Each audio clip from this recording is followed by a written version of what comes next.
नमस्कार। शिवाजी की पाठशाला में आपका स्वागत है बच्चों। आज मैं आपको वर्गमूल क्या होता है, वर्गमूल किस तरह से निकाला जाता है, परिमेय संख्याओं का ये सिखाने जा रहा हूँ। तो देखिए, सबसे पहले वर्ग क्या होता है इसको जानना बहुत ज़रूरी है, फिर उसके बाद वर्गमूल की बात की जाएगी। देखिए, वर्ग क्या होता है, आपने देखा होगा इस प्रकार की आकृति जिसमें कितनी भुजाएं होती हैं, 4 भुजाएं होती हैं बच्चों। कितनी भुजाएं होती हैं? 4। जैसे एक भुजा ये हो गई, एक भुजा ये, एक भुजा ये, तो यानी ये आपकी, जैसे हम इसको A B C D, तो इसकी कितनी भुजाएं हो गई? 4 भुजाएं। एक भुजा हो गई AB, दूसरी हो गई BC, तीसरी हो गई CD और चौथी हो गई बच्चों AD। तो ये हमारी 4 भुजाएं हो गई। और ये चारों भुजाएं जब क्या होती हैं? बराबर होती हैं। चारों भुजाएं एक दूसरे के जब बराबर होती हैं बच्चों, तो इसी को हम वर्ग कहते हैं। और इनके बीच में, इन भुजाओं के बीच में जहाँ पर ये भुजाएं क्या हो रही हैं? मिल रही हैं, ठीक है, यहाँ पर 90 अंश का कोण बनेगा, यानी 90 डिग्री का कोण बनता है बच्चों। तो इसी को हम वर्ग कहते हैं। क्या कहते हैं? वर्ग। चारों भुजाएं बराबर होती हैं और 90 अंश का कोण बनता है, 90 डिग्री का कोण बनता है, तो इसी को हम वर्ग कहते हैं। अब यहाँ पर यदि ये वर्ग है हमारा, ठीक, लेकिन हम इसको किस प्रकार से संख्याओं के अंदर इसका इस्तेमाल करेंगे। जैसे हम बोल देते हैं, एक उदाहरण के लिए 2 है, 2 को 2 से जैसे हमने गुणा किया, एक तो ये, और यदि हम 2 की घात 2 लिख दें, वही 2 को 2 बार गुणा किया और 2 की घात हमने 2 लिख दी, तो भी इसका मतलब यही है, ठीक है। और हम 4 भी इसका मतलब है, यानी कि 4 को हमने 2 से 2 गुणा किया, 4 भी लिख सकते हैं। और 2 की घात 2 लिखने का मतलब हो गया कि 2 बार 2 की गुणा, और इसको 2 की घात 2 भी बोलते हैं। और इसी को ही हम क्या बोलते हैं? 2 का वर्ग। क्या बोलते हैं? 2 का वर्ग। क्या बोलते हैं बच्चों? 2 का वर्ग। अब देखिए, एक चीज हमें यहाँ आपको समझानी है कि 2 को हमने 2 बार गुणा किया, 2 को 2 से गुणा किया और 4 आया। कितना आया? 4 आया। अब देखिए, हम आपको यहाँ समझाते हैं कि 4 जो आंसर आया वो कैसे आया। देखिए, ध्यान से समझिएगा।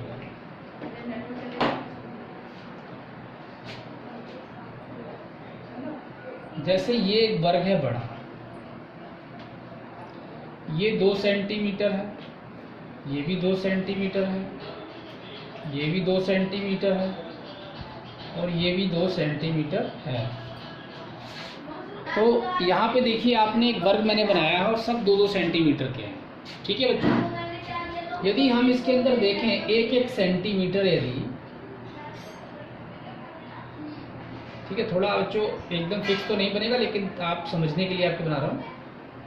अब यहाँ पे देखिए, यदि मैंने 2 को 2 हिस्सों में बांटा, तो ये 1 सेंटीमीटर हो गया, ये भी 1 सेंटीमीटर हो गया, तो ये भी 1 सेंटीमीटर होगा, और ये भुजा भी इसकी 1 सेंटीमीटर होगी। कहने का मतलब, अब ये सारी की सारी जो भुजाएं होंगी, अब यहाँ कितने वर्ग हो गए? 4 वर्ग हो गए। कितने वर्ग हो गए बच्चों? 4। एक वर्ग तो ये हो गया आपका, दूसरा वर्ग ये हो गया, तीसरा वर्ग ये हो गया, चौथा वर्ग ये हो गया। लेकिन इन वर्गों की एक विशेषता है कि ये जो वर्ग हैं 1 सेंटीमीटर, सारी भुजाओं की जो लंबाई है वो 1 सेंटीमीटर है, और जो ये बड़ा वर्ग है इसमें 2 सेंटीमीटर की भुजाएं हैं। तो कहने का मतलब क्या, 1 बाई 1 सेंटीमीटर के जो वर्ग हैं, यानी जिनकी सारी भुजाएं 1 सेंटीमीटर की हैं, वो कितने वर्ग हैं इसके अंदर? तो आप देखेंगे 4, ठीक है। तो कहने का मतलब, हम जब 2 का वर्ग करते हैं और 2 को गुणा 2 से हो जाएगी तो 4 आएगा। तो यहाँ पे ये क्या है? 4 वर्ग हैं।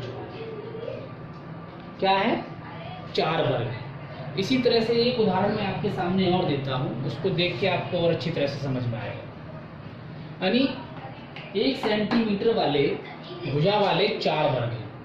जैसे मैं मान लीजिए एक और वर्ग लिया मैंने बड़ा,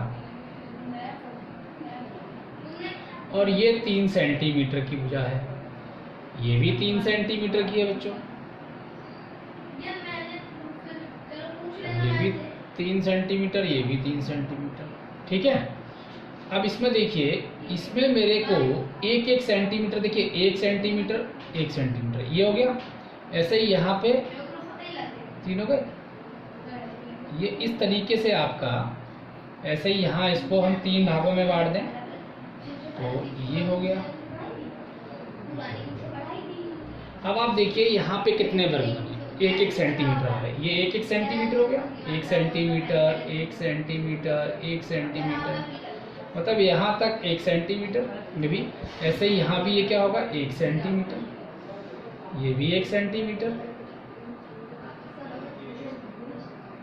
और ये भी 1 सेंटीमीटर, और यहाँ पर ये सब भी 1-1 सेंटीमीटर के। कहने का मतलब क्या है बच्चों, ये सब 1-1 सेंटीमीटर के हो जाएंगे वर्ग। यहाँ पे कितने वर्ग हैं जो जिनकी सारी भुजाएं 1-1 सेंटीमीटर की, तो आप गिनेंगे 1 2 3 4 5 6 7 8 9, कितने वर्ग हैं, 9। इसीलिए हम जब 3 को 3, यदि हम 3 का वर्ग निकालेंगे तो क्या होगा, 3 गुणा 3, उत्तर कितना आएगा, 9। यानी कि ये 9 वर्ग हो गए। कितने वर्ग हो गए बच्चों, 9 वर्ग हो गए। कितने 9 वर्ग हैं, तो 9 वर्ग। तो यानी कि 3 का वर्ग जो होगा वो कितना होगा, 9। 3 का वर्ग कितना होगा, क्योंकि 9 वर्ग इसके अंदर है, इसीलिए 3 का वर्ग 9 होगा।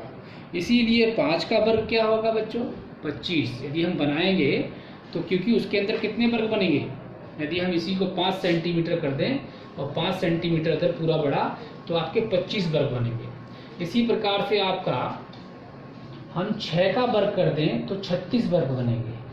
इसी तरह 7 का वर्ग कर दें 49 वर्ग बनेंगे बच्चों। लेकिन क्योंकि इसको करना थोड़ा सा क्या है, इसको करना प्रैक्टिकल नहीं है कि हम ये वर्ग बनाते रहें, तो कहने का मतलब हम क्या करते हैं, उसी संख्या को उसी संख्या से जब गुणा कर देते हैं तो हमारी जो संख्या आती है वो वर्ग कहलाती है। क्या कहलाती है, वर्ग। तो यदि हम बोलेंगे 2 का वर्ग क्या है, तो 4 बोलेंगे। 3 का वर्ग क्या है, तो 9 बोलेंगे। 6 का वर्ग क्या है, तो 7 बोलेंगे। 7 का वर्ग क्या है, तो 9 बोलेंगे।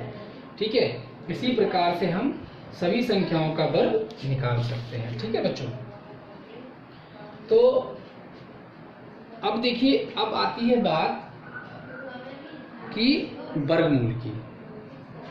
किसकी बात आती है, वर्गमूल की बात आती है। तो हम आपको बताते हैं वर्गमूल क्या होता है, क्योंकि हमने अभी वर्ग समझा दिया आपको। वर्गमूल देखिए,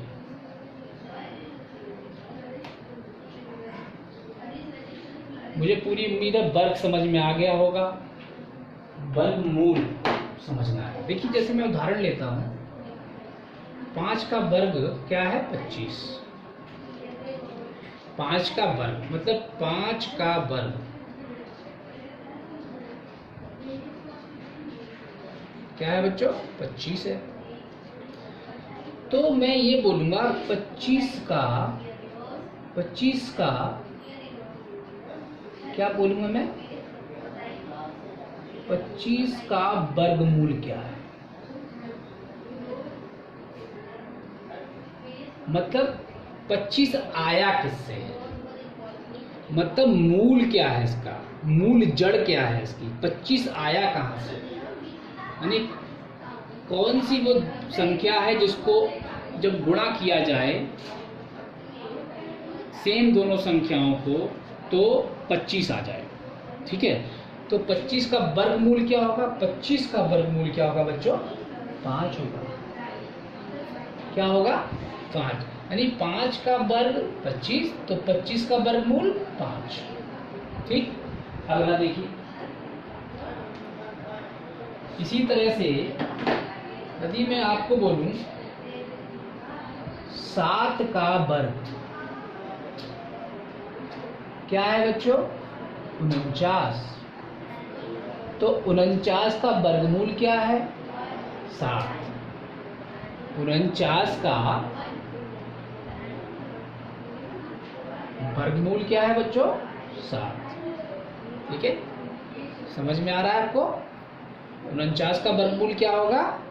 7 होगा। अगला देखिए, यदि मैं बोलता हूं आपसे 0 का वर्ग क्या होगा? 0। तो 0 का वर्गमूल क्या होगा? 0। कहने का मतलब 0 एक ऐसी संख्या है जिसका वर्गमूल भी और वर्ग भी सेम होता है। 0 का वर्ग 0 होगा, 0 का वर्गमूल भी 0 होगा। अब देखिए, हम वर्गमूल को प्रदर्शित किससे करते हैं? हम वर्गमूल को प्रदर्शित किससे करते हैं? उसका चिन्ह क्या होता है? तो यदि हम लिखते हैं कि 25 का वर्गमूल क्या है, बताइए। या फिर हम क्या करते हैं, हम इस तरह से चिन्ह लगा देते हैं वर्गमूल का। अब क्या है, हम ये भी लिख सकते हैं 25 का वर्गमूल, या फिर हम ये निशान लगा सकते हैं वर्गमूल का और बोल सकते हैं इसका 25 का वर्गमूल क्या है। तो क्या होगा? 5। और इसका भी उत्तर क्या होगा? 5। ठीक है, तो इस प्रकार से हम वर्गमूल को प्रदर्शित करते हैं। ठीक है, अभी जो वर्गमूल है, जैसे मान लीजिए, मैं एक उदाहरण देता हूं आपको। वर्ग जो होता है हमारा, वो किसी भी संख्या का हो। देखिए, जैसे मान लीजिए -1 का वर्ग निकालो, तो -1 फिर -1, तो माइनस माइनस कैंसिल हो जाएंगे 1। यदि मैं -3 का वर्ग निकालूं, तो बच्चों -3 इंटू -3, ये कट जाएंगे 9। यदि मैं -5 का वर्ग निकालूं, तो बच्चों -5 इंटू -5, ये कट जाएंगे 25। आपने देखा, मैं -1 का वर्ग निकाला हूं तो भी 1 है, यदि -3 का निकाला हूं तो 9 है, -5 का निकाला हूं वर्ग तो 25 है। यदि मैं 5 का वर्ग निकालूं तो भी बच्चों 25 आएगा। यदि मैं 3 का वर्ग निकालूं तो आपका 9 आएगा, और यदि मैं 1 का वर्ग निकालूं तो 1 आएगा। ठीक है, कहने का मतलब क्या, चलिए ये थोड़ा सा आपको हो सकता है इसमें घिचपिच होगी थोड़ी सी, थोड़ा मैं साफ साफ लिख देता हूँ। जैसे मान लीजिए यहीं पर ही 1 का वर्ग निकालूं तो 1, और यहाँ पे 3 का वर्ग करूं तो 1, और यहाँ पे 5 का वर्ग करूं तो 25। तो आप देख रहे हैं, यदि चाहे ऋणात्मक संख्याएं हों चाहे धनात्मक संख्याएं हों, हमारा जो वर्ग है वो हमेशा धनात्मक ही आता है। ठीक है, अब मैं वर्गमूल की बात करूं, यदि वर्गमूल, तो आप एक चीज देखना, -5 का वर्ग और +5 का वर्ग दोनों का 25 आएगा। तो 25 का वर्गमूल क्या आएगा? सोचने वाली बात है कि 25 का वर्गमूल भी -5 और +5 ही आएगा, यानी कि दोनों संख्याएं होंगी, क्योंकि -5 का वर्ग 25 और +5 का भी वर्ग 25, यानी कि माइनस का साइन हो या प्लस का साइन हो, आपका वर्ग 25 ही आया। लेकिन जब हम वर्गमूल की बात करेंगे तो वर्गमूल भी तो माइनस और प्लस दोनों में आएगा। तो इसीलिए जब हम लिखते हैं कि 25 का वर्गमूल क्या होगा, तो हम 5 नहीं लिखेंगे, हम लिखेंगे +-5। हम इस तरीके से लिख सकते हैं, हम ऐसे भी लिख सकते हैं +5, -5, या फिर हम इसको प्लस माइनस एक साथ लगा के ऐसे भी लिख सकते हैं। ठीक है, तो ये हमारा तरीका था वर्गमूल को लिखने का, निरूपित करने का और निकालने का। अगली कक्षा में हम लोग सीखेंगे किस प्रकार से परिमेय संख्याओं का वर्गमूल निकाला जाता है। आज मैंने आपके अंदर जो है वर्ग और वर्गमूल की समझ को विकसित करने का कोशिश की है बच्चों। लेकिन फिर भी यदि आपको कुछ समझ में नहीं आया तो आप मुझसे पूछ सकते हैं, ठीक है। तो आगे जो होगा सेकंड लेक्चर जो होगा हमारा, परिमेय संख्याओं के वर्ग किस प्रकार से निकाले जाते हैं उनको मैं आपको समझाने की कोशिश करूँगा, ठीक है बच्चों। आज के लिए इतना बहुत है।